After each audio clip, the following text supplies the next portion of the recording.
What's up, jungle? In case you're wondering why I said that, because the world is a fucking jungle, and I'm on safari, and that's not the only reason I got this hat on. My hair under it happens to look like shit. But anyway, first of all, thank you for the response to my first video. I didn't expect people to write in the way that they did after that, but more and more entries came in, and I finally had the time to read some more letters and emails that got sent to me. I had people reach out to me via YouTube, Tumblr, anonymously, Facebook still, Twitter, and then my personal email, which is, well, not really personal, but my official email, which is eric_unedited@gmail.com. And I'm going to try to get 4 letters in and have a shorter video this time. We're going to try to get through it a little bit quicker. I don't need to ramble so much. But let's get to it. This one is from, let me just call this person, I don't know, Shit Joan. Dear Eric, I'm writing this letter because 10 years ago, when I had just turned 15, I had also received news that I was pregnant.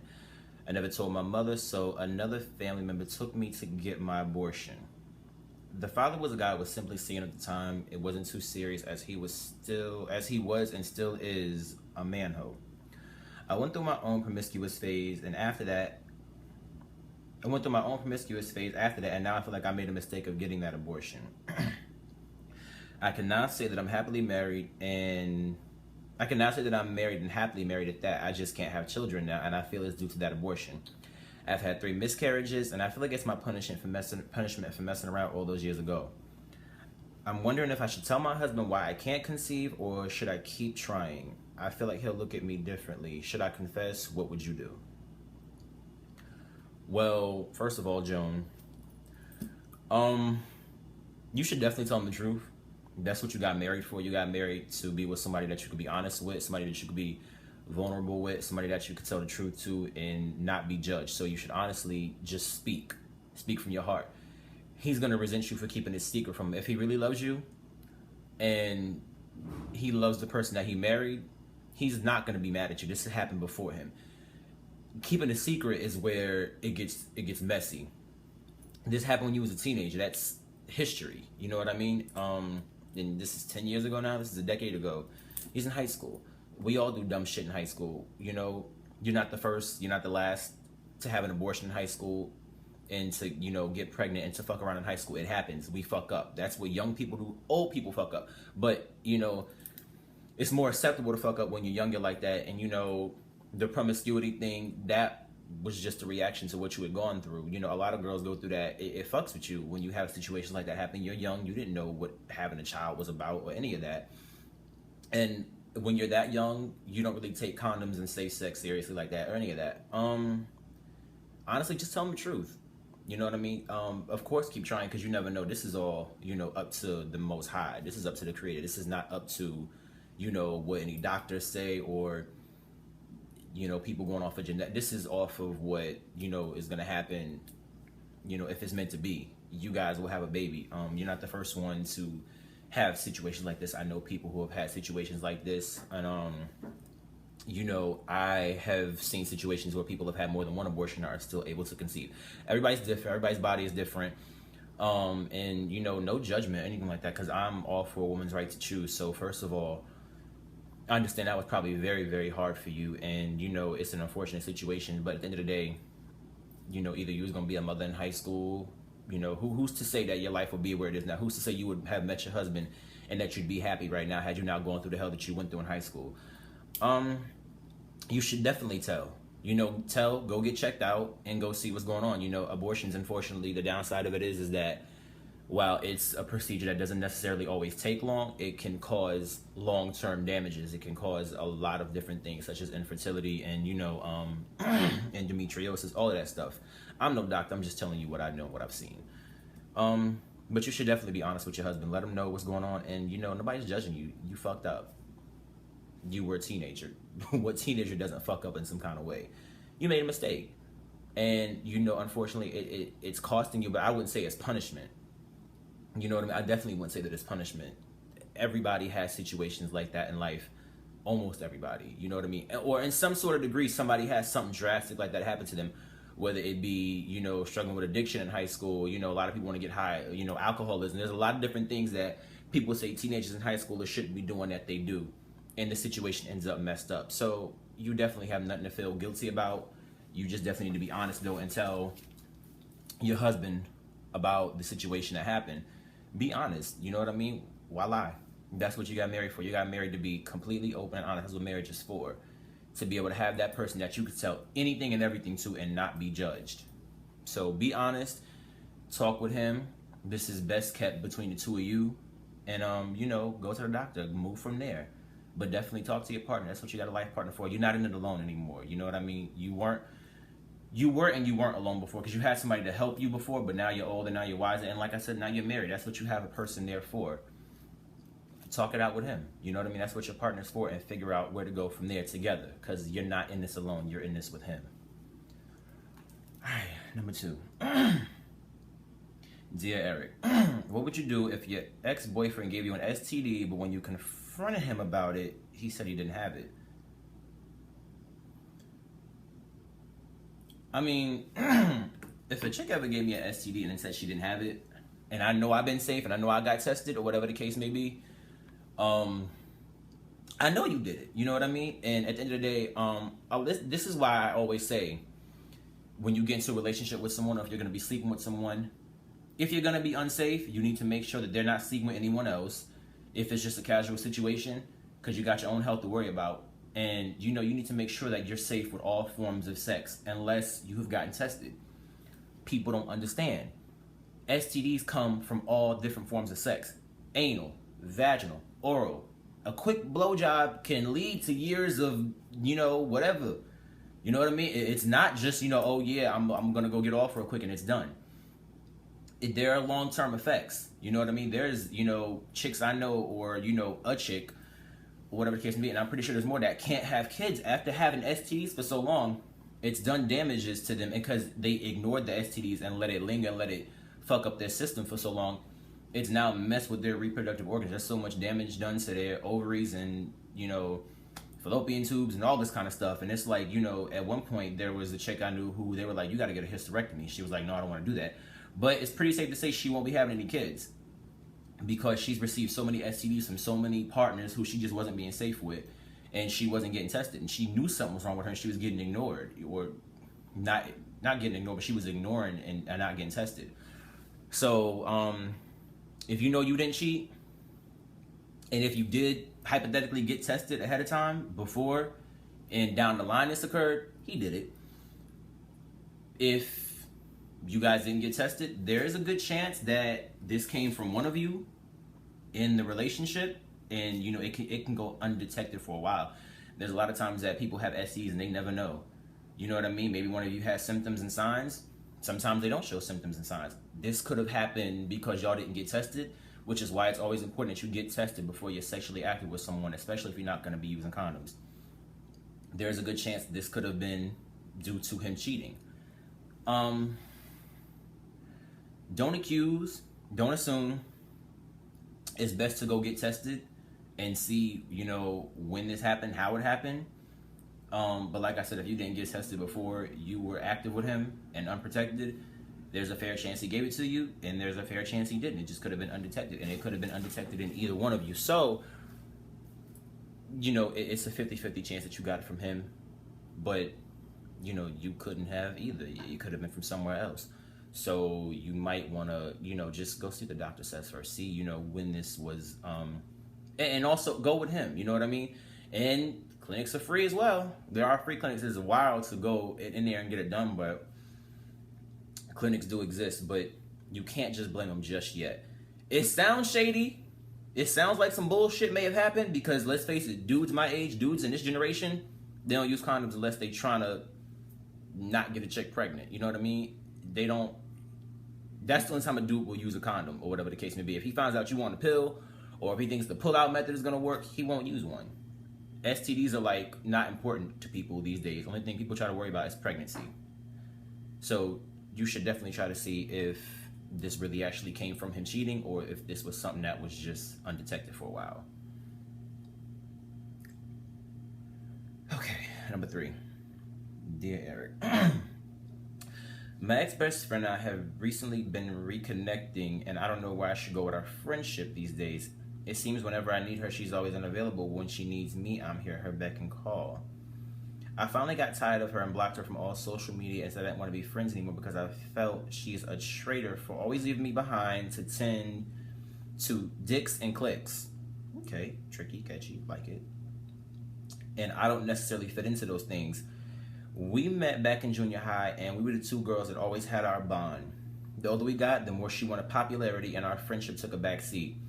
I would love to get back to a place of sisterhood with her, but I don't know if I can trust her or allow myself to be vulnerable like that just in case it doesn't work out. Should I be her friend again or should I leave it alone?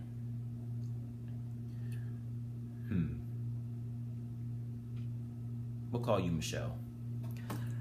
Michelle, I've been through a situation exactly like this. I've been in many situations where I've gotten fucked over because I'm the type person, I'm very loyal. My loyalty is hard.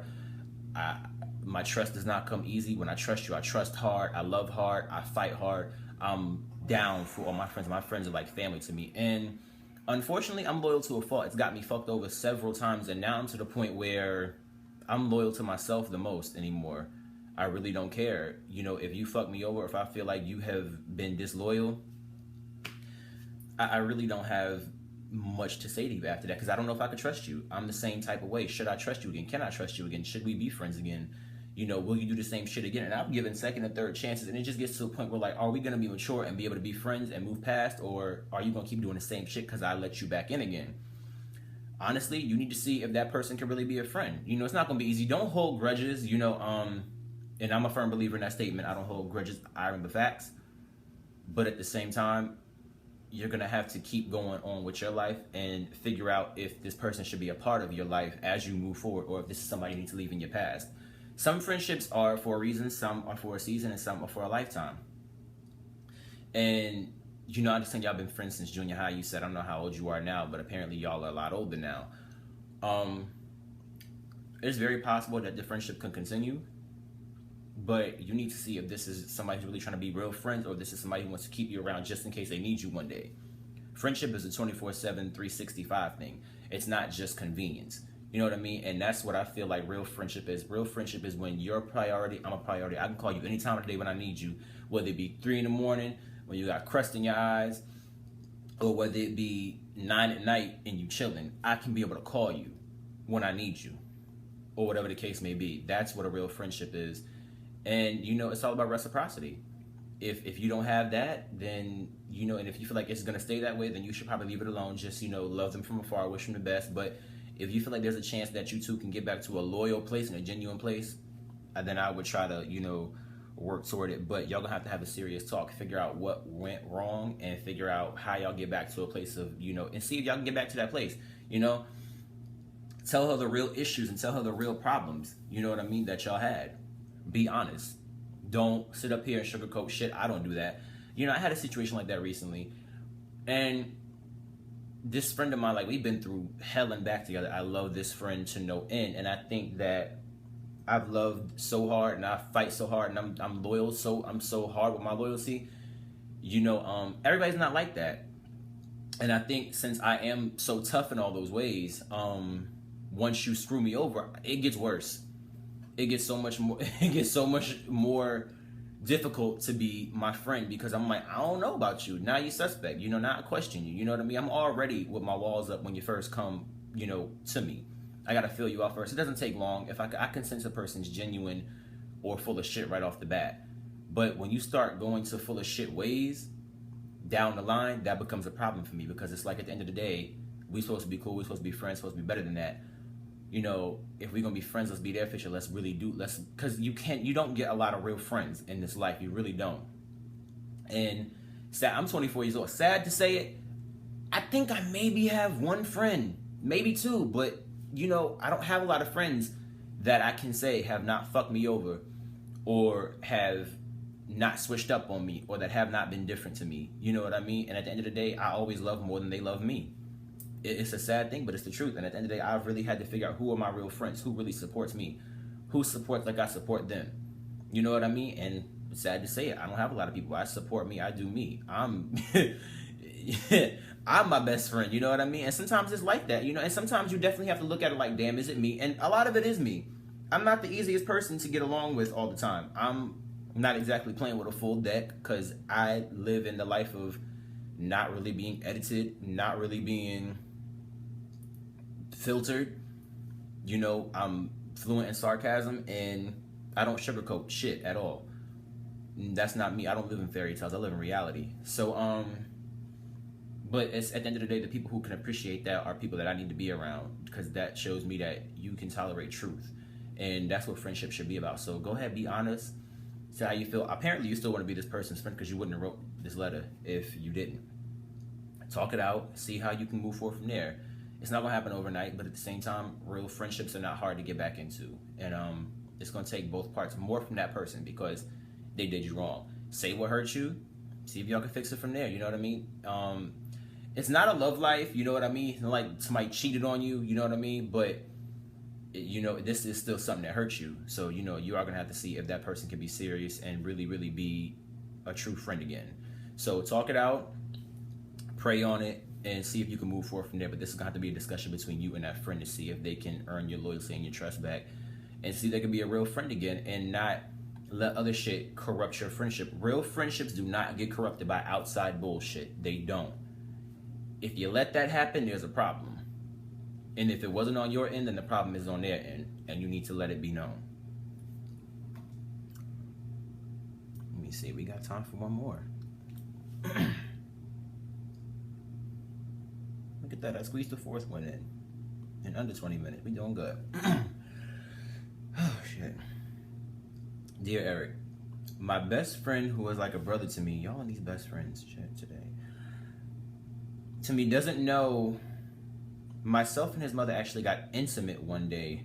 Ooh. Y'all, on some other shit in 2016. She always told me I was attracted since a younger guy. Well, one day I came over to wait for him and she ended up giving me head on the couch. All right. She said she always wanted to.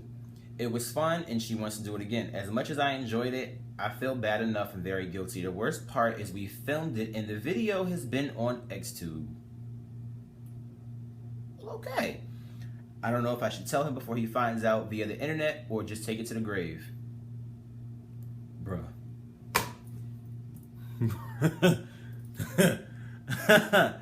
Oh my God. Oh shit. Woo.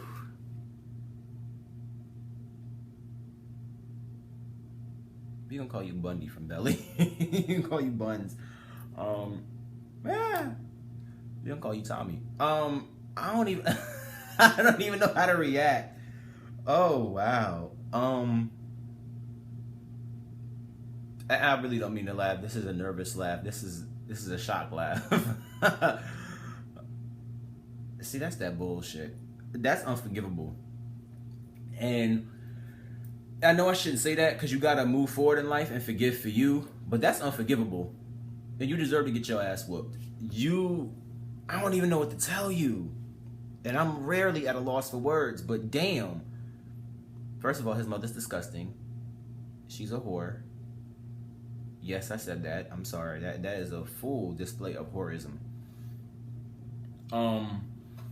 You should have said no. You should have stopped that. But you're young. You're a dude, and that's not even an excuse. But I mean, she preyed on you. You know, she knew what to do, and apparently you wanted it. But apparently, like I said, you're young. You're a dude, and our attention span is like, you know, you offer something like that. You know, especially if you like older women, which ain't older women. There's something just about an older woman that's great. But you don't cross that line with a friend's moms. You don't do that. You don't do that. That's just something that you don't do. That's a line that you cross. I know there's chicks who've slept with people's uncles and daddies, but that's a problem. You said this dude's like him being like a brother to you, she should be like a mother to you.